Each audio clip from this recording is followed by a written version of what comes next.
Hi students, this is your Jhansi ma'am. In this video we are going to discuss about atomic radius. Okay, so here atomic radius, or it can be called as atomic radii also. This topic is there in class 11. For its definition, once you observe this term atomic radius is nothing but, how can we consider? In circle, it is the distance between the center of the circle to its circumference, right? This distance we can call as radius. We will represent it with small r. Similarly here, this radius we are discussing about atom, right? So in the atom we are discussing about the radius. So now this is considered as atom. So now in this atom, this is the nucleus. Okay, center of the atom always locates the nucleus. So the distance between the center of the nucleus to valence shell or outermost shell or last shell which has the electrons. So this distance is called as atomic radius. Clear students? Atomic radius means what? It is the distance between the center of the nucleus and outermost shell where the electrons are present is called atomic radius. In the circular radius, we will use the units, right? In the case of atomic radius also we are using the units. Here what are the units? Nanometer, similarly angstrom units and picometer. These are the units which we will use to measure the atomic radius. Here 1 nanometer is equals to 10 power minus 9 meters. Okay, 1 nanometer is equals to 10 power minus 9 meters. It is nothing but, you can write like this also, 1 by 10 to the power of 9. So beside 9 zeros if you put, how much big value will come, right? So 1 by that much big value is nothing but 1 nanometer. In 1 meter you have to consider that. Okay, so this you can write like this also, like this also. So 1 nanometer is equals to 10 power minus 9 meters or 1 by 10 power 9 meters. Both representations are correct only. Similarly for 1 angstrom unit is equals to 10 power minus 10 meters or 1 by 10 power 10 meters. Similarly, 1 picometer is equals to 10 power minus 12 meters or 1 by 10 power 12 meters. Okay, these are the units for atomic radius, and one of this unit is equals to this much of value in the meter. Clear students, what is meant by atomic radius? Now here, one point you please consider students. Always atoms we can't find. Only we can find in the form of elementary state except noble gases. Other than noble gases, all the atoms we will find in the form of either elements or in the form of molecules and compounds, right? So now, how it is possible to find the atomic radius? If atom is single, then we can find atomic radius. If atom is not single, then how to find the atomic radius?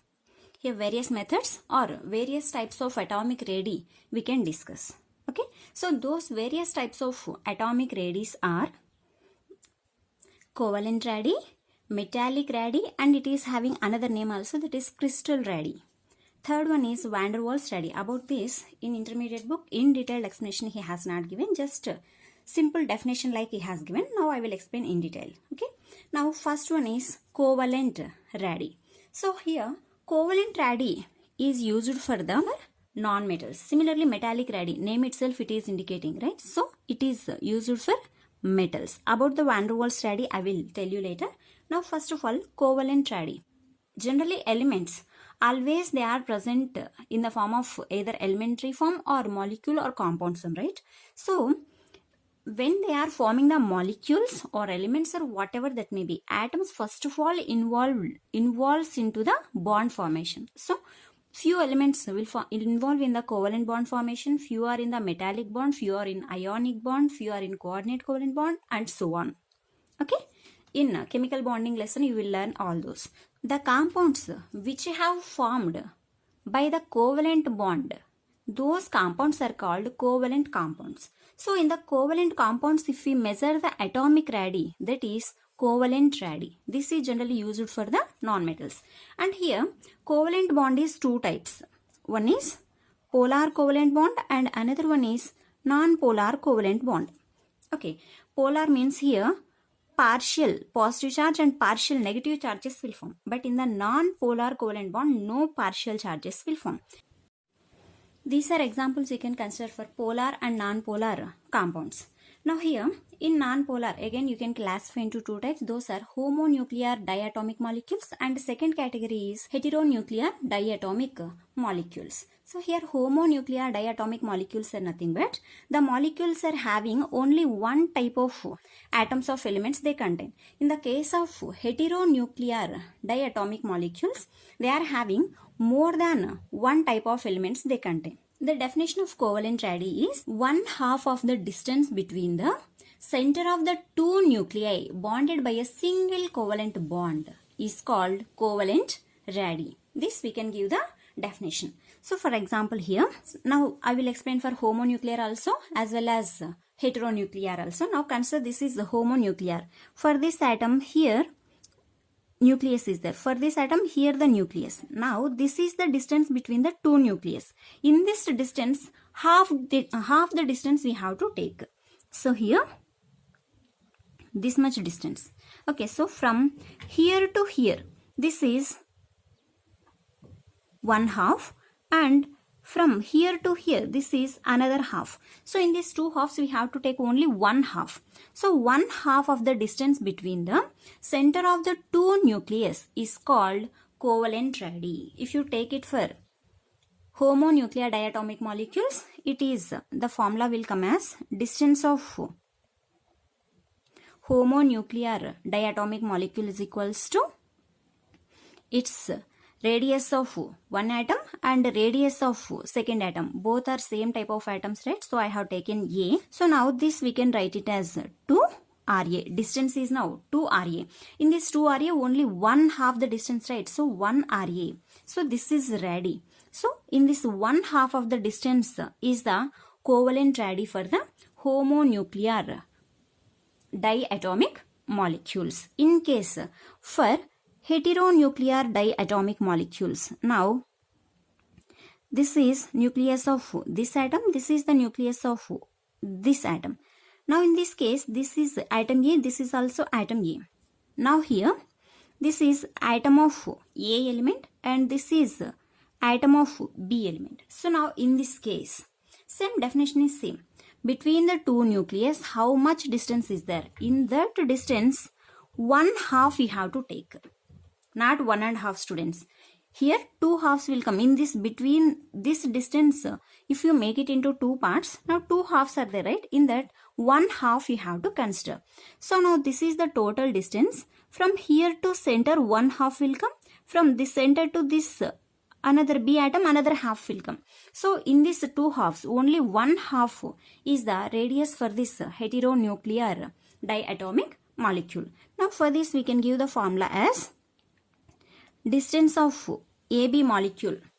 It is equals to radius of A atom of element and radius of B atom also. Okay, radius of B atom of element. So this together equals to distance of the two nucleus present in the A and B atoms of element. Okay, clear students? Now finally you please remember one point. Covalent radii is nothing but it is the 1/2 of the distance between the two nucleus of bonded atoms. Okay, only 1/2, not both half. Okay students, this is about covalent radii. Next, here polar also there, right? So in case, how the polar molecules will come? In the both bonded atoms, if one atom of element is greater electronegativity is having, then polar molecules will come. So in this case, to calculate the covalent radii, the formula is distance of AB molecule is equals to radius of A atom and radius of B atom minus 0.09 in bracket chi A. This is called chi. Chi A minus chi B. Here chi is nothing but electronegativity. So electronegativity of A atom minus electronegativity of B atom. Okay students, by using these formulas we can calculate the covalent radii in the non-metals. And please try to understand why we are using here covalent radii. Atom is not in a single state. Okay, so if we want to find the radius, it has always bind with some another atom. So in that two atoms between the nucleus, half the distance if you take, that is your radius. That is the radius of that atom of element. So this is about covalent radii. Second one is metallic radii. Now here this is one closed packed crystal lattice, means it is one metal. Okay, metal, iron, copper, like this you will see the metals, right? That metallic closed packed crystal lattice it is. Okay, now in this case all the metal atoms one beside another.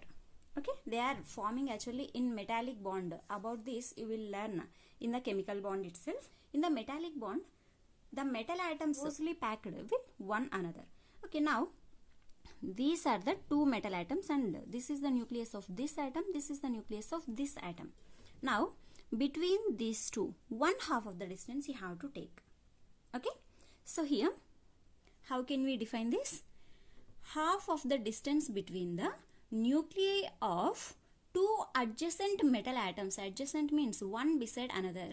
Okay, adjacent metal atoms in the metallic closed packed crystal lattice is called metallic radii. To this metal atom which is the just beside one, this atom, or this also you can consider any. To this metal atom, nearby atom, beside atom you have to take. So now I have taken this atom. In these two atoms, the distance between these two nucleus, half the distance you have to take. Okay, so now this is actually total distance. In this, half the distance is this, right? Half the distance till here. So this much of distance is the metallic radii. For these two atoms, this is the metallic radii. So here radii, if you remember the definition, that is enough. Here half of the distance you have to take in the total distance. Okay, if it is in covalent radii, in covalent compounds you have to take one half the distance. In metallic radii, in this case nucleus of two metal atoms distance, half the distance you have to take, that is metallic radii. So now here this is the metallic radii for these two metal atoms. Third one is van der Waals radii. So here we can give the definition as it is also one half the internuclear distance only how to consider. So its definition is it is one half of the internuclear distance between the two atoms of A and B in the two neighboring molecules of the substance in the solid state. This point is important, not in the liquid or gaseous state. So van der Waals radii always we will measure in the solid state only. In solid state atoms always closely packed. So in van der Waals radii in the solid state, the neighboring molecules are the right. In that two molecules, the nearby nucleus you have to take. In that, what is the internuclear distance is there? In that distance, half the distance you have to consider. That is van der Waals radii. Now for example, this is one molecule and this is the another molecule which is there in the solid state. Now in this molecule, this is the nucleus for this atom and this is the nucleus for this atom. The remaining second atom nucleus I am not mentioning. Why? Because here I am explaining van der Waals radii. So in between these two nucleus distance, in this distance half the distance you have to consider. This distance is the van der Waals radii. Okay, now if you compare these three radii, covalent radii, metallic radii and van der Waals radii, van der Waals radii is always larger compared to metallic radii and metallic radii is always larger than covalent radii. Okay students, why? Because here the force of attraction is very less compared to metallic radii, metallic elements. In the metallic elements, force of attraction is very less compared to covalent compounds. Okay, this is the reason why these are having this larger and small radii. And here van der Waals radii is used for all the molecules which are there in the solid state. This is only for neighboring molecules. Metallic radii for metals and covalent radii for non-metals. I hope you like this video. Thank you.